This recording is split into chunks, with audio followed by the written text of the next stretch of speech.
just let that be and lean into the process, Into the uncertainty and the into the openness to uncertainty. like open Yeah, exploration rather than finding evidence to prove your point. yeah, absolutely. And I think uncertainty. It's funny you bring that because I think uncertainty is one of OT's superpowers. And I think it's a superpower we push away because it feels like it's through the uncertainty that we can actually sit with people and explore the things that we need to with them. Because if we come in with the answers, then we're rolling the dice and just hoping that something's going to land. But it's in that uncertainty. But at the same time, uncertainty challenges our expert status. It makes us kind of maybe not feel confident. And yeah, I feel like uncertainty is where so much of the magic lies in the work that we do. I just think we need to own that. I think we need to absolutely own uncertainty. And our ability to sit in uncertainty is one of our superpowers. You're listening to the Brave OT podcast with me, Carlin Nink. This podcast is all about empowering occupational therapists to step up, level up, blaze some trails, and maybe engage in a little conscious rebellion in service of our profession, our clients, our work, our businesses, and living our mission wholeheartedly. We are all about keeping it real, doing hard things, unhustling, being curious, exploring, growing through our challenges, and finding joy, fulfillment, and vitality as we do so. Really, we're OTing ourselves and each other. I hope you love this episode.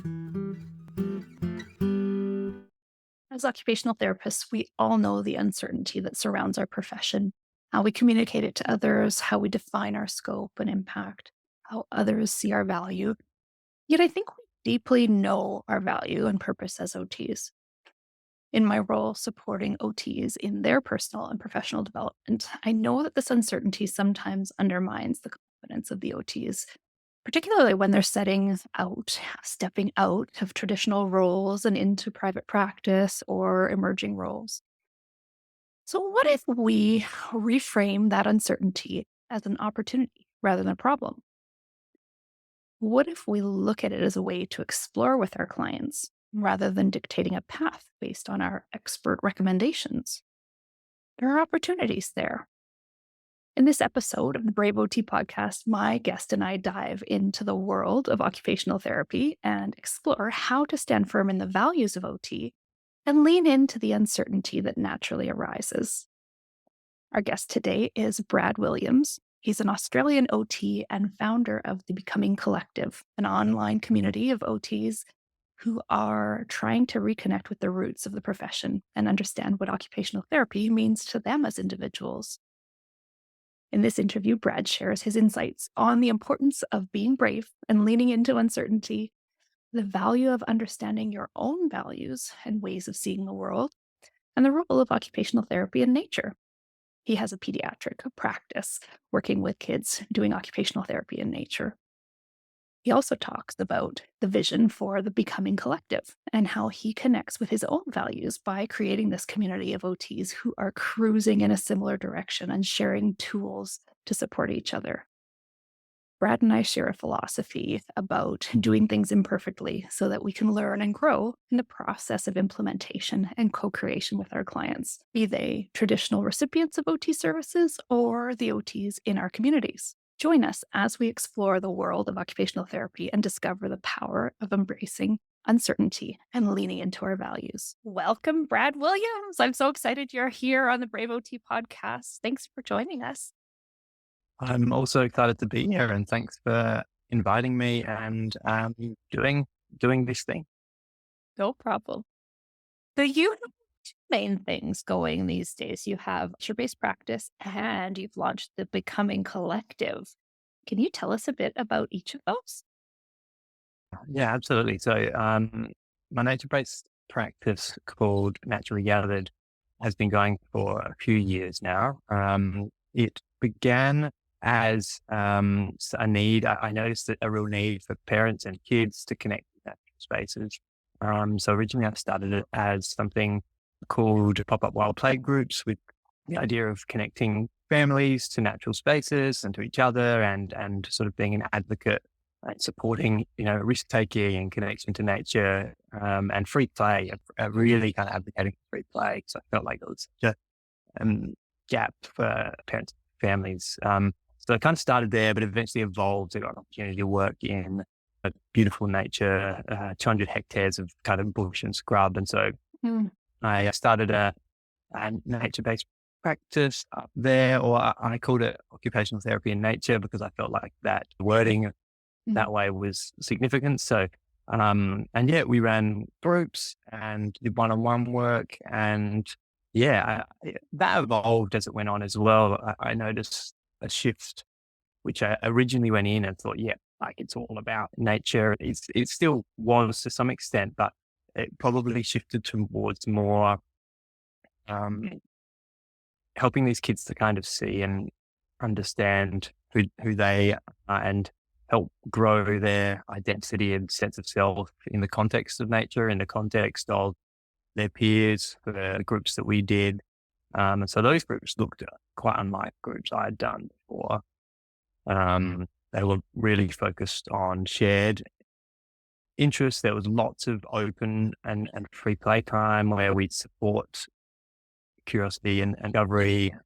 We'd support kids kind of work things out. And we really, um, yeah, we'd watch and notice and lift important things up that felt and seemed important. And yeah, gave like-minded kids opportunities to connect in ways that felt significant to them, rather than me placing that on them. I got a lot of joy out of that. The groups unfortunately have kind of, because we've lost access to the site, have kind of, so my that practice is shifted. It's still going, but I guess in that process and my whole journey, as being an OT, I've kind of always been kind of seeking. I got out of university and jumped into working with kids with autism, or autistic children, and I was always, you'd be kind of seeking all of these strategies and all these tools and hacks and things like that. And then,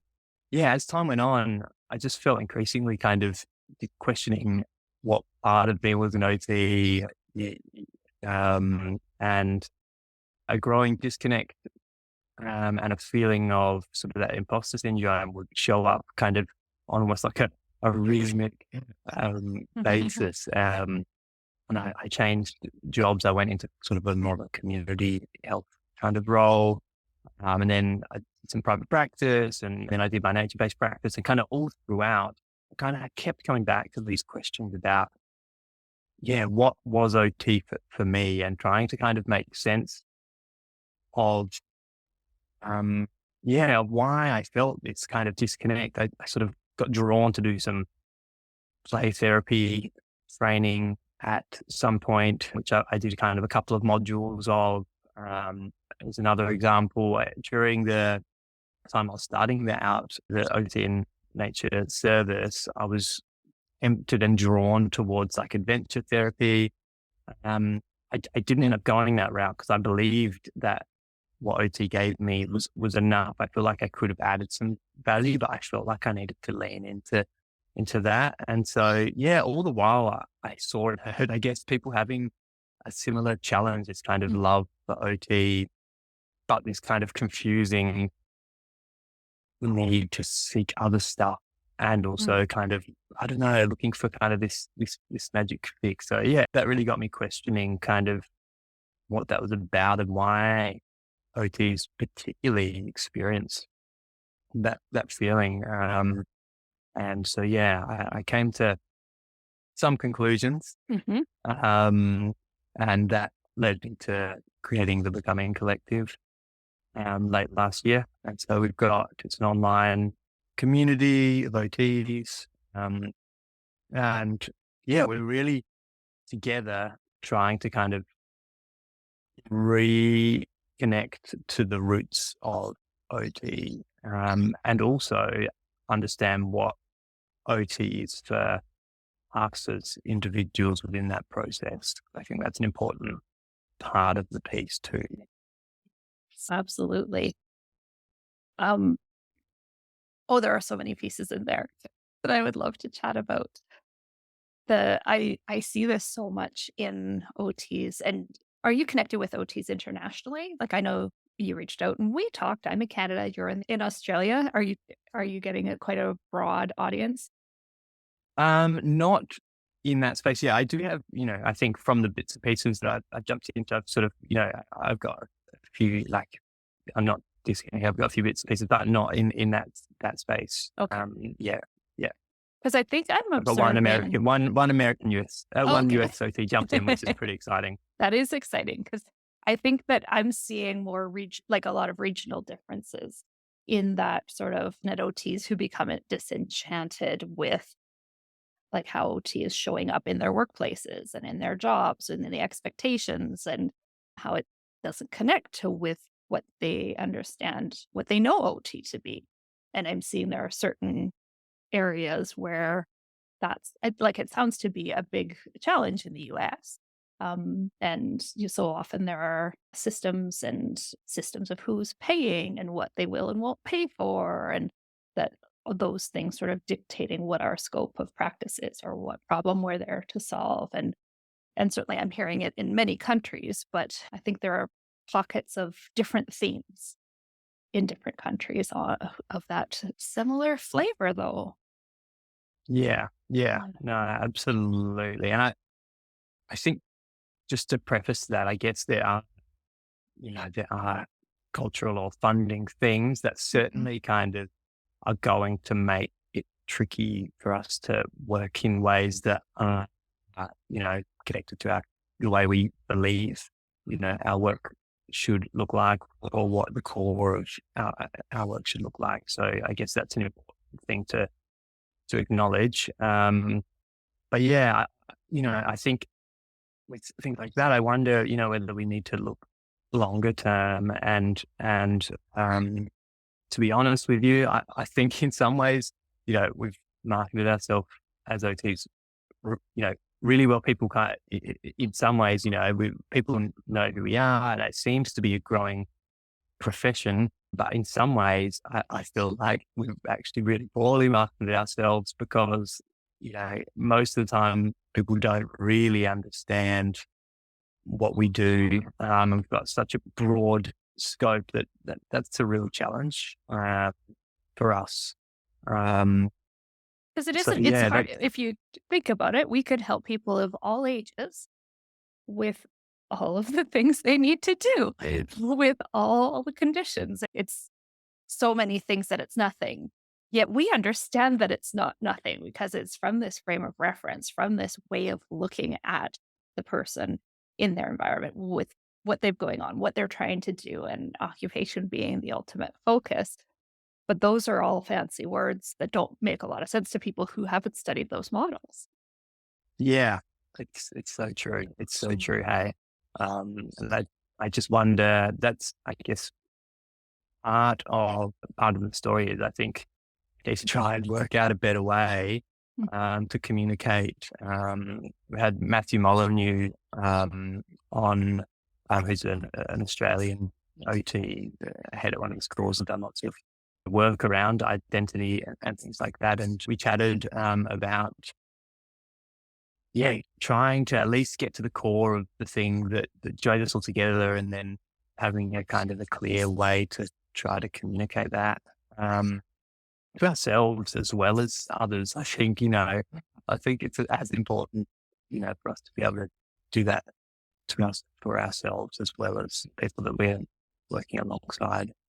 have you found any really beautiful explanations that you like? I think I'm still on a journey as well. Yeah. I'm, Nobody's solved this again, problem yet, right? yeah, No. no, No. no, I haven't. I mean, he talked about sort of shared paradigms. Matthew Molyneux did talk about shared paradigms as the thing that holds us together. And those were that humans are occupational beings. We view issues as occupational challenges, and practice is occupational based. Um, and I think again, it gets hard because perhaps not all OTs would necessarily relate to those three things in their work as well. So I think that's where it kind of gets complicated as well. It depends on what your role on a team is. Sometimes it's an OT filling a very sort of specific narrow role that doesn't encompass the full scope of what we can do. And some people like that because it narrows in the focus. Mm, That would I would not. Um, I prefer to be able to look through that full breadth of our scope and way of looking at a person in their environments, in their occupations, and yeah. mm, Mhm. mm. Yeah. I mean, I've had lots of wanderings about um, identity as well, and how that, because I think I have this sense that, I think we tend to look at things like this anyway. Our occupations are always, or nearly always, viewed through the context of the person's identity that we're working with. Mhm. That that wasn't part of the paradigm that, this contemporary paradigm that was shared, but I think it's a really significant thing that I imagine most OTs would find important. That the occupations that we're talking about are only ever really viewed through the i- the identity of the person that we're working with. The identity being, their history, their values, their how they see themselves, their sense of self, the things they find important, their community that they're a part of. Motivations, yes. Yes, yeah, motivations, yeah, yeah, Sounding very moho. yeah. Yeah. Um, I think I've been drawn back to Moho Yeah. um, in the past couple of years as well. I've certainly rediscovered um, a lot through that process. Just kind of thinking about identity and competence kind of shook me a little bit a couple of years ago, when I kind of rediscovered that, and I was like, "Whoa, yeah, okay, this I hadn't really, I don't know, I hadn't really gone deep in terms of thinking about things in those ways, I don't think we and can passing." when we're a student almost. Like I feel like it takes a bit of marinating in occupation to actually then go back. Because I feel the same. I remember studying Moho, but didn't feel like I took anything with me from it. Just sort of some words that was a rather complex model. But now having Mm, worked with people for a long time and relearning Moho, oh, that's brilliant. Like I can see where all of it yeah, really make a lot of sense. yeah, yeah, absolutely. It's so funny. I had that experience. There was one OT at uni who loved Moho, and I think she wasn't studying straight from school. She'd been out in the world a little bit.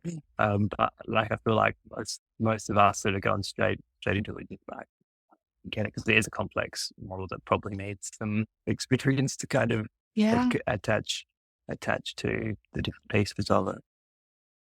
How are you going about revisiting it? I got curious, as I tend to do, and I kind of dove in. Um, my wife, Steph, is an OT and works in adolescent, adult mental health in a community team. Um, and so she increasingly is used it on training, and we just got chatting, and because it's not really used in pediatric over here. And so, yeah, we got chatting, and I was just like, yeah, this makes a lot of sense. Yeah. As we chatted more and more, and I was kind of reading, and I was like, to, I need I need to go deeper. And so at the time I reached out to whoever I could find to kind of locally and beyond, and then end up speaking with Patricia Boyer in in the US, who was involved in the textbooks. But yeah, I asked her for some help, and yeah, we ended up kind of co-creating and delivering a 12-month kind of learning through discussion program where we kind of read the textbooks and have a small group of teams and Mm, have a conversation from month to month. So that was really, really, really valuable. I got a great. lot of joy and energy from that, and a lot of learned a lot. So yeah, I guess that was another thing that um, got me thinking about. We keep moving forwards together in a way that, because I think part of the cool thing about that was we'd have these kind of ongoing conversations, and it would be the same group of people week after week that we could kind of build upon and journey with, which which was awesome. This makes so much sense with that thread that's through everything you've done, naturally gathered, the becoming collective, bringing OTs together to learn together. What's the value that underpins all of these things for you? Yeah, I've got an analogy and Okay. so I've got. I think this is how I'm trying to make sense. But I feel like I left here and essentially was kind of in a boat, and I kind of cruised out in the ocean in my boat, trying to visit islands, to pick up tools, to work out where I need to go next with my work and who to support. So I've kind of been visiting these islands, speaking to people on the islands, and then moving on and journeying sort of semi alone. I've had guidance along the way from mentors and within the workplaces and things like that. But ultimately, kind of sometimes that's how it kind of feels. I feel like, but I guess my vision for the the becoming collective, or really any community that's designed in a particular way, is to and have a whole crew, have a convoy of boats, cruising the ocean, heading in the same direction, and I guess discovering maybe tools together and sharing them and using them together to kind of head and to know at least what direction we're going and what things that we have um, in common. And sometimes boats are going to have problems and have struggles, and there'll be tugboats in there to kind of pull you along when you need that. And I had that's I kind of I think that's what I want. And this thing's not going to be for everyone, and that's okay as well. There'll probably be hopefully another convoy, over in the next ocean over, that might be better for that particular person or boat. But yeah, that's kind of um my visual story Mhm. representation of kind of what I feel like we need as humans, um, and maybe what I'm hoping we can create for this particular group of humans. And I'm hearing the idea is not to arrive at somewhere per se, but rather the journey, that occupation Yeah, of journeying and learning and discovering and exploring together. yeah, totally. I've had a number of moments in the past, probably a year or two. I'm quite idealistic. I really Mhm. like thinking about things and coming up with things and you know solving problems, and I like them to work in the way that my mind has crafted them. They don't, Yep. obviously. And so, a few things have pointed me to just let that be and, yeah, lean into the process, Into the um, uncertainty and the into the openness to the uncertainty. yeah, like open Yeah. exploration rather than finding evidence to prove your point. Yeah, absolutely. And I think uncertainty, it's funny you bring that because I think uncertainty is one of OT's superpowers. And I think it's a superpower we push away because it feels like it's through the uncertainty that we can actually sit with people and explore the things that we need to with them. Because if we come in with the answers, then we're rolling the dice and just hoping that something's going to land. But it's in that uncertainty. But at the same time, uncertainty challenges our expert status. It makes us kind of maybe not feel confident. And yeah, I feel like uncertainty is where so much of the magic lies in the work that we do. Do And do I think you, yeah, I just think we need to own that. I think we need to absolutely own uncertainty. It's, and our ability to sit in uncertainty is one of our superpowers. Now, do you like going back to that earlier part of the conversation about essentially OT being a bit undersold because of our identity crisis or not having a great way to explain OT? I feel that to find a better explanation of OT would be to let go of the uncertainty. And in letting go of the uncertainty, we let go of that superpower. And so it feels Yeah. like it kind of comes to that full circle of, well, do we actually really want to put ourselves in a better box? I don't think we do. Yeah. Yeah. It is a real challenge.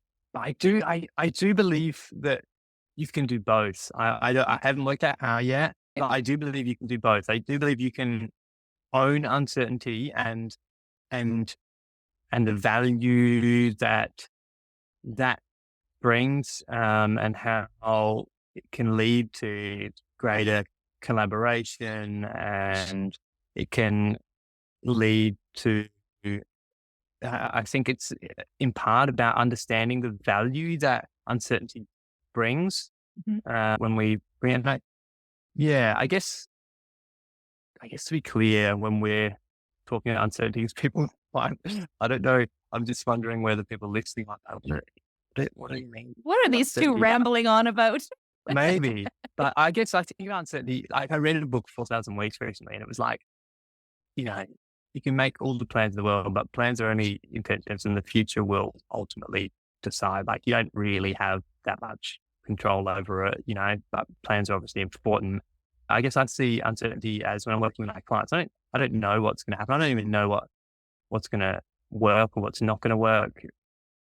Really, in the end, I'm using my skills in understanding where this human is at, their history, and the things that are important to them. And then I'm asking questions to make at least plan and a hypothesis that we can explore and test together and then review and then go from there. I wrote something the other day where I think sometimes our expertise can devalue our work because we say we put in recommendations, um, and say this and this to solve this, this and this. And then we're seen as the expert and they do the recommendations, they don't work. Like they go, well, it's me. What did I do? You know, Yeah, somehow you did where not did I go predict at wrong? day one what would happen in the next 64 days. Yeah. And so then sometimes it'll come back to the person and they'll blame themselves or, sometimes they might blame us. But yeah, I wonder, whether if instead of recommendations in many of our settings, we ask questions and create hypotheses, and then all of a sudden we've got a collaborative, curious way of working, um, rather than a full stop. Oh, I like it. I feel a SMART goal conversation coming on here. How do you feel about SMART goals? A smart goal. Is that what you said? SMART, I thought you said a spark. SMART, Yeah. smart. Yeah. I'm not a fan for all of the reasons you've just explained, so I'm curious what your take is on them. No, I agree. I haven't quite, I, I'm still, again, another thing that I'm still kind of working through. I don't know that I think having intentions and hypotheses seem to make more sense to me than having smart goals. Um, because again, like the journey, the process is what I'm discovering is what it's about. I kind of appreciate the need, people come to you. That's how I understand how they can support you to an extent, but yeah. Because how do you work towards things as you move forwards, or how do you look forwards and I tend to similarly, I look more at intentions, but what's important to people, what's problematic for them, what do they care about? But if we were to set a very specific goal at intake and then work toward it, we stop exploring curiously. And I think that there's a meandering path. I often describe it with my both my coaching clients and with the clients I help as an OT, that often from where we stand today, we can't see around the mountain. We can't see what's on the next path, but we have a general sense of where we're headed. And let's head with the openness. Let's explore. Let's figure some things out along the way. There's so much value in that journey. And then we get a little bit further with a little bit more courage and curiosity and a little bit more information, a little bit more resilience, and we can see a little bit more and you can see a little further and similarly letting go of any agenda that I have and supporting this client in their journey. And I work in adult mental health, and I also coach other OTs. And so the thinking about that frame of reference of my client, sort of supporting them on that journey of learning and exploration, and maybe being able to unhook. I use a lot of acceptance and commitment therapy, or ACT, in my work. And so using a lot of ACT tools to really lean into that curiosity and exploration of values. And in ACT, we talk about moving toward living in alignment with our values, or when we're moving away, what are the things that are pulling us away? I actually have a ship analogy as well for ACT, that there's a lighthouse that is our values lighthouse. And here you are on your ship, you're sort of one precious light. And when the seas are clear, the skies are clear, pretty easy to kind of know where you're headed and have some direction. But when the storm comes in, and the storm of life, the storm of health, the storm of whatever it is that can come in, and or fear, we can get off course. And so that shining light of that lighthouse helps to guide us. Hey, move in this direction. That's the towards moves that ACT talks about. We're just taking one stroke, one step, one next little section, moving in that direction. Whether we're getting exactly there or not doesn't matter as much as having a bit of direction with which to move. And so we can get hooked into these storms, we can get hooked into these thoughts and feelings and that sort of thing, and get pulled off course. And how do we realign toward moving to our values? And so I tend to think about actions in line with values more so, being getting more aware of what our values are through a slow meandering process, rather than giving somebody a values checklist on day one, but rather reflecting on how their day-to-day occupations impact them, what they care about, where they get really hooked, where they get really upset. All of these things really speak to our values. And so if we do that gradual exploration, having a general idea of where we're headed, we can change direction as we get more information. The map becomes clearer as the values become clearer, and generally moving in that toward direction, resolving challenges along the way, getting better at resolving challenges along the way, building their ability to do so with less and less input from me. No SMART goals are in there. Yeah. Yeah. So I'm hearing it's like there is an intent and a place, there's some ideas around a place that you want to go. And then you're kind of getting clarity in understanding the values that kind of guide you. And then there's just step by step And that things clarity that you do. comes through occupation and reflection on Yeah. occupation, I find. Yeah, sorry to cut you off. Yeah. No, no. How do you feel about your identity as an OT and then using tools like that? How do you find that kind of experience? Does that, like, yeah, are you able to get Yeah, a nice fit and yeah. feel? Yeah. I find that, so kind of the background, often I've worked in mental health in private practice, and often a referral would come when a person's been off work for some time, and the insurance company that's paying for their income while they're off work, um, would like to help them to sort of get better faster, because time alone hasn't done it. And so sometimes they would refer them to a psychologist, but if the person still wasn't engaging in daily life, getting back to doing the occupations of life, then I would get the referral. And so I was often coming in after the psychologist was already engaged. Sometimes we get the referral at the same time. And largely the psychologist was using CBT. And I was there for more of that sort of, hey, what do you do in a day? Let's build routine. Let's get back to these meaningful occupations. And the psychologist would call that behavioral activation. And accurate. We just use different language. And we know that the occupation and in CBT, they understand too that the occupation also impacts the symptoms, the thoughts, the feelings, and it just sort of goes around and round. But it was interesting because when the obstacles to engaging in the activity were more feeling things, I was pretty good at managing those with clients. But if they were thinking things, I didn't like the tools that CBT offered, because often it was reframing, labeling the cognitive distortion, trying to talk yourself out of that thought. And I worked with a lot of people who had had a lot of trauma. um, who were shame prone, who were quite anxious. And if an anxious person is taking a big leap, and here we are out at the grocery store for the first time in a year, it would be really weird for them to have positive thoughts. And so for me to say, Mhm. well, let's reframe that thought, and them to say, okay, I'm really grateful to be at the grocery store. Like none of that, that doesn't have an impact. We could call it distorted. Is that going to help? No. And so I would kind of say, oh, talk to the psychologist about it, while showing compassion and empathy and validation for, yeah, that's, this is hard. And how can we stay present? How can we focus on the occupation? How can we do these things? Get out of our head and a little bit more into action, which is an ACT phrase. And so I discovered ACT in looking for resources. And ACT is transdisciplinary, it's trans diagnostic.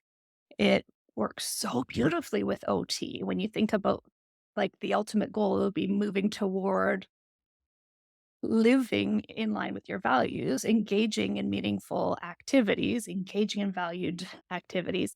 It's occupationally focused. That's the outcome, is engaging in our lives, and in line with values. So I really felt it a beautiful fit for OT without actually having to claim that this is psychology or this is OT or this is social work. Or I learned it from Russ Harris, who's actually a physician, an Australian physician.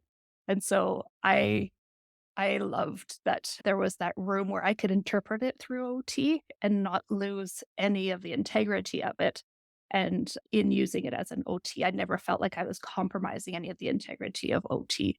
It was a really beautiful fit. Where I do have an identity challenge is that when I'm coaching, when I'm helping OTs who are in different countries, in different provinces within my own country, I'm not allowed to be an OT, and I never take my OT hat off. It's pretty much like it's built in. And Yeah. I find that hard where I identify as an OT no matter what, but I'm not allowed to call the work OT. And I could get into trouble if it looks too much like OT, but at the same time, there are no defined lines. And so I've just kept a consistent communication with our regulatory body here so that they understand my intention. They understand Yeah. where I've chosen to create lines in the absence of any other lines and navigate it that way. But it does feel weird to not say I'm actually doing OT when I'm supporting other OTs around the world in managing their experiences so that they can engage in what's most important to them. Yeah. Yeah. Yeah. Absolutely. Yeah. Yeah. No, there is a lot. And so I guess in terms of that, do you find that it's like it's a tool that just strengthens your practice as an OT? That's how you see it and experience it? Yeah, I do. I found that when I discovered ACT, it was a well-researched framework that had all of the language and tools for what the way I already naturally see the world as an individual and as an OT, both. So I think back to times where I was practicing mindfulness as a teenager. I'd never heard of mindfulness, but mindfulness was a go to for me. I would go sit on a hill when I was feeling stressed at where I could see the whole city and I could see all of the small cars in traffic going by and gain perspective in this way of just being present and sitting on the mountain and engaging truly in my observing self. And these are all things that ACT gives nice language for, and that like processes and tools and frameworks and exercises and metaphors. And so in that way, it's a model that really strengthens and makes it easier to do what I do naturally Yeah. Yeah. Yeah. with And evidence. yeah, absolutely. Yeah. I'm so curious as to how you kind of like embedded that into your way of being as an OT and held on to that OT identity without it kind of being a distraction, or because I feel like for me and possibly other people that I've I think I've noticed is that things like that can kind of lead us away. But I am really trying to understand and work out because I do think there's like you're all sort of saying, I can hear it, there's you as an OT, and then there's the things that I bring personally to my role. There's the people that I'm perhaps best suited to serve, and the strengths that I have as an individual that I bring into that. But then underneath that, there's also or alongside that, there's also the tools that I can bring into. Um, and it sounds like you have got that quite clear in your work, in your mind as the yeah, those pieces. I think it's more fluid than that. So, yes, I think you're right. But it's more so let's kind of go through a client. Um, I'll put together a smattering of clients. I meet a client, they're off work, they're struggling with anxiety as well as depression, but anxiety seems to be the bigger limiting factor in their occupational engagement. The payer wants them to go back to work. The client, yeah, they'd like to get back to work eventually, but they're not fully participating in their lives. So that feels like a far off goal. So I say, okay, well, what do you want to be doing or what do you need to be doing that's hard? Well, I've been trying to go to the grocery store because I need to get out of the house, but I have a panic attack every time I go. I used to really love listening to music and I don't listen to music anymore. And we have a whole conversation about the Beatles and what music meant to that person and how did they engage with music and did they play music? Did they listen to music? Did they dance? Did they what did that mean? Why was that such a meaningful occupation? What else? What else? Well, I can't even look at my workplace. Okay.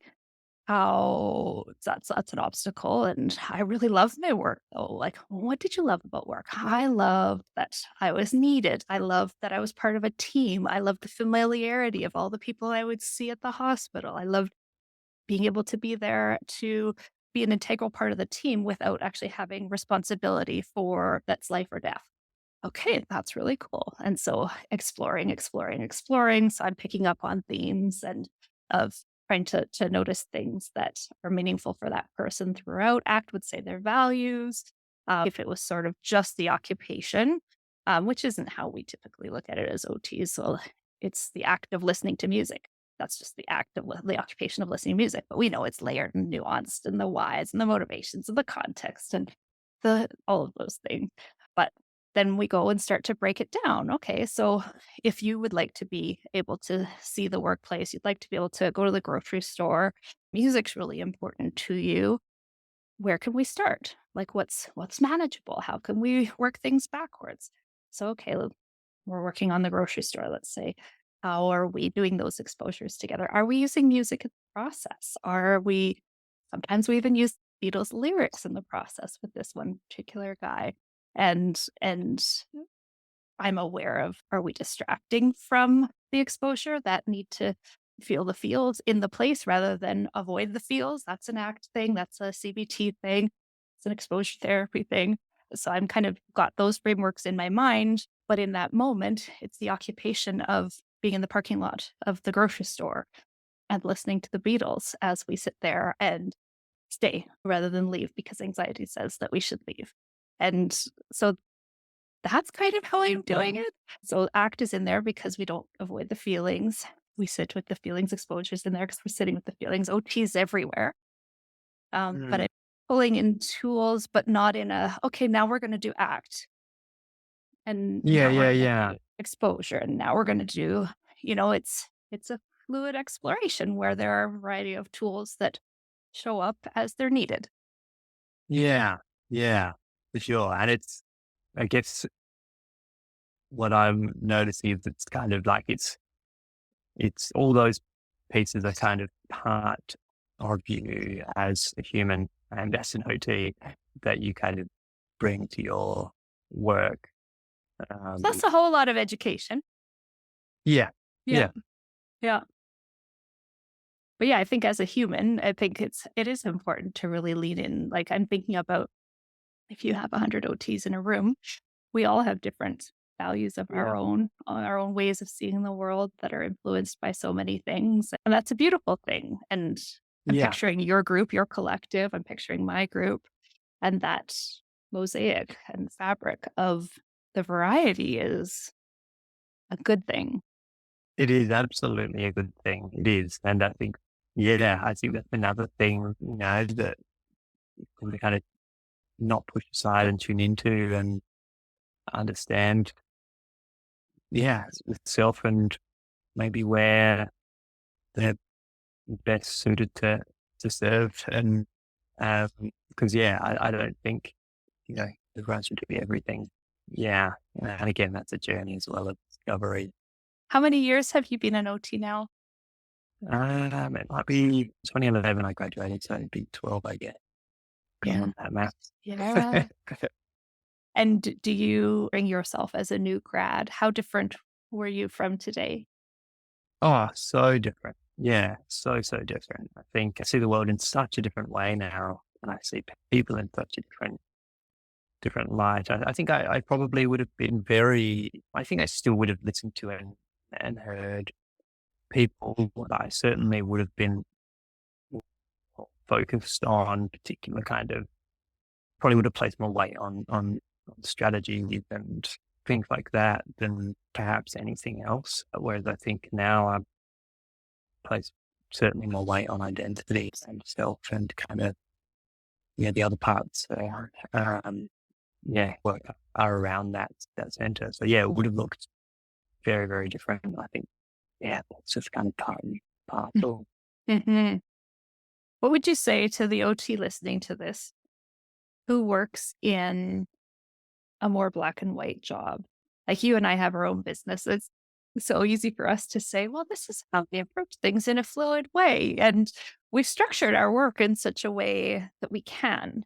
Um, and I would imagine are a lot of OTs out there saying, yeah, I'd love to be more fluid and identity focused, but I've got 40 patients. I have to have this many discharges. My job is equipment.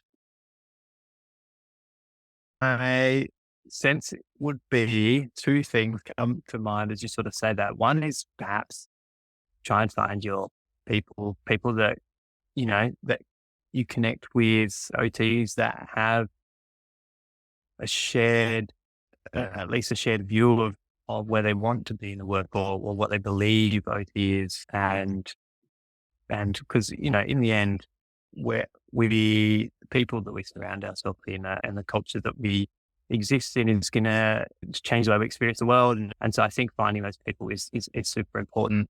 I think the second thing is, and I've been thinking a lot about this, is to kind of really get some work through and get some clarity as to kind of what you believe OT is, what the values are that are most important to guide you, what your strengths are, and um, how they play into your work. What are the most important parts of your work? We did ask the question in our group as to kind of where people felt like the most, where the value lied for their work that they gave. What was the most important part uh, of the work that they did, and where did most of the value lie that they do? If they could choose one word to pick one word Mhm. that described this, and it's amazing. Like every single word, I'm pretty sure every word that was shared was absolutely anchored in the present. They were like understanding, some of it was fun, it was curiosity, it was, can't think of some of the others, but every single one was anchored 100% in the present. And so I think just getting to know and for some people it might be things like advocacy, but I think just, I don't know, working through that stuff and getting clear. And then you can kind of understand, I guess, you can place that in context of your work and understand how you can have impact, or maybe if it's perhaps not the right place, and then you can explore other options and other opportunities down the road that maybe are a better fit. Mm. Mm. So I don't know, they're the two things that come to mind. They're the two things I've probably been kind of pondering on. I think that's really good because even if your role on a team is more mechanical, that, it's this, then this, then this. I'm hearing from what you're saying is if you're connected to those values of OT that you hold dear, you can do all of the jobs with the flavor of that. It's how you ask the questions. It's how you provide information. It's how you communicate with the team. It's how you do your notes. It's how you help solve problems. Those can all be done the same mechanics in a more connected way to OTs, maybe than the last person who had the job and maybe set the standard within the team as it is today.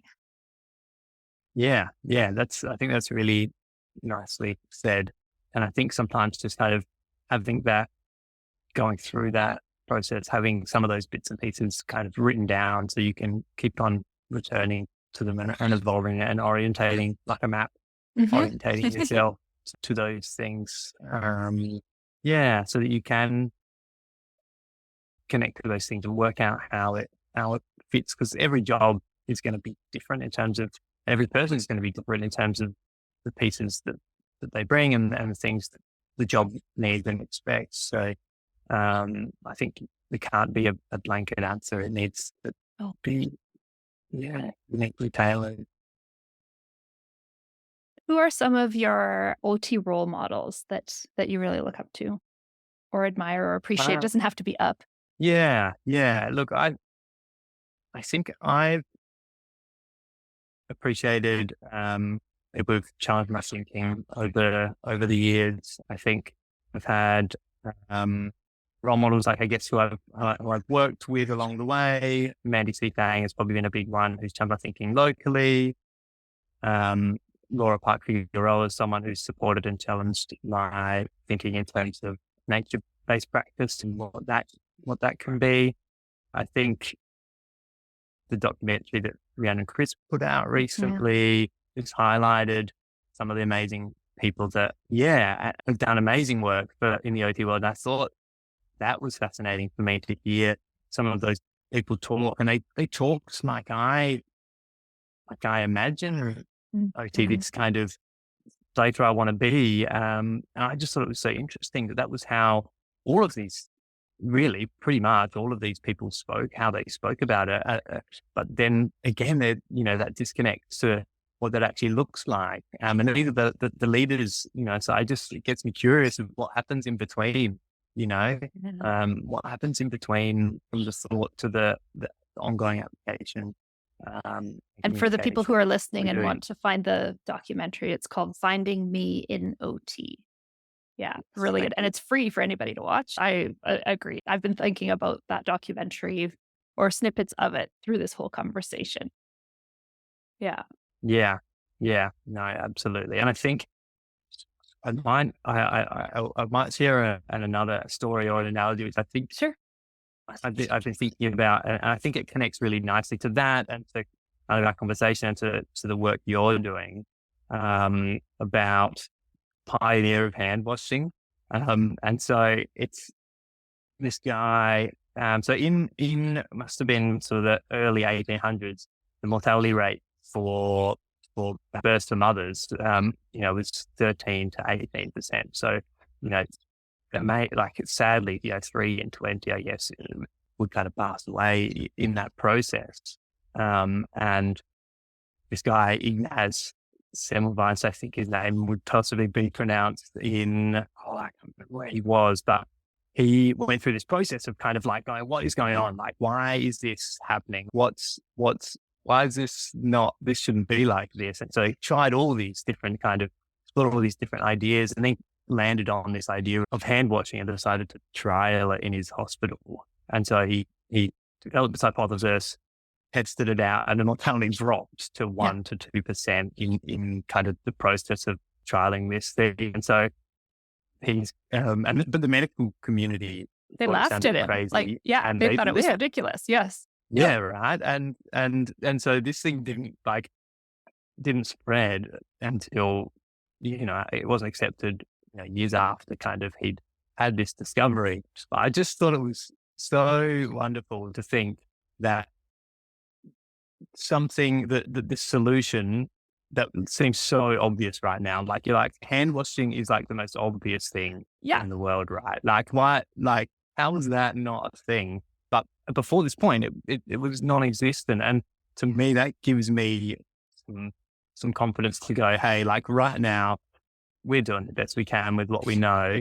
Yeah. But in 100 years' time, our great grandkids are probably going to look back and go, like, idiots, like, why were they doing this? That is so silly. It's so obvious that that was not the way to do things.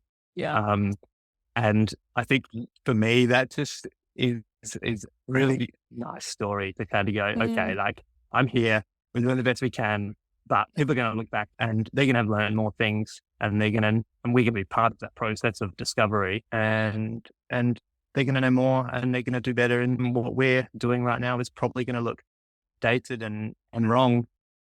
When That's somebody just finds part of the this, process. dust this off in the Yeah, interwebs. right.